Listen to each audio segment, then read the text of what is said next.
sommes prêts pour déclencher la délivrance avec vous, ensemble. Tout à Donc, fait. la suite, Yosef Yitzhak poursuit Avner. toujours les règles de la Teshuvah. Tchouva, il faut faire tchouva Donc, tout le temps, constamment. Repentance, repentir. Et là, il nous dit dans la règle numéro 4, Oui, la Teshuvah, donc le repentir, sert pour les fautes que l'on peut commettre envers Dieu.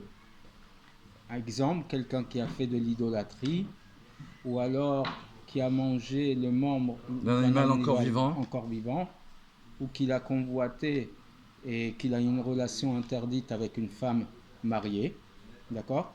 un des 7 commandements divins pour les Bnei Noach. Pour les Bnei Noach. Mais si par contre il a volé quelque chose à son prochain, qu'il a blessé, qu'il a endommagé corporellement, Oui, en l'ayant frappé et blessé, ou alors émotionnellement, par exemple qu'il a fait souffrir ou maudit, dans tous ces cas-là, il n'a de pardon qu'après avoir demandé pardon à son prochain, c'est ça. et que l'autre lui A a accepté. évidemment accepté qu'il lui a pardonné. Donc on fait ici la distinction entre les fautes commises envers Hachem ou et celles envers envers les êtres humains. Exactement. Ça veut dire que, si on a bien compris, tu me rectifies, pour les fautes qu'on aurait fait envers notre prochain, nos amis, il faut d'abord aller les voir pour leur demander pardon et que eux ils acceptent. Exactement. Pour qu'ensuite, bien entendu, Hachem, le maître du monde, béni soit-il, accepte notre tchouva. Exactement.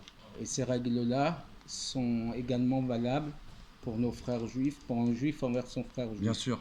Le pardon ne peut être accepté que s'il y a une action concrète et une compensation concrète qui fait que notre prochain va nous pardonner. Il ne suffit pas simplement de lui demander juste pardon. Ah oui. Il faut aussi le rembourser si on l'a volé. On ne peut pas se contenter d'envoyer un message, par exemple. Évidemment. Je te demande pardon. Non, il faut que ce soit plus personnel et qu'ils comprennent que notre démarche est sincère et pas juste pour s'acquitter de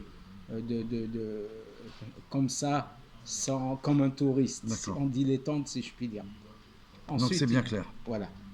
Il est interdit pour un homme d'être cruel et de ne pas pardonner, mais il doit être aussi capable de pardonner facilement et d'être dur à la colère, ne pas se mettre en colère facilement. Donc là, on est dans la démarche de la personne qui viendrait nous demander pardon, par exemple. À qui on demande pardon. Oui. Cette personne-là elle-même, elle doit aussi facilement pardonner. D'accord ? Et donc, lorsque celui qui a commis une faute envers lui demande de le pardonner, qu'il lui pardonne sincèrement et avec un désir d'harmonie. D'accord. Et après avoir reçu le pardon de la personne envers qui il a commis la faute, il demandera pardon aussi à Hachem et il regrettera ses mauvaises actions et il fera une teshuva juste et droite. Magnifique. Donc ici on a compris que la démarche elle doit être double. Demander pardon d'abord à celui à qui on a commis la faute. Lui, de son côté, il doit pardonner. Accepter sincèrement. Voilà.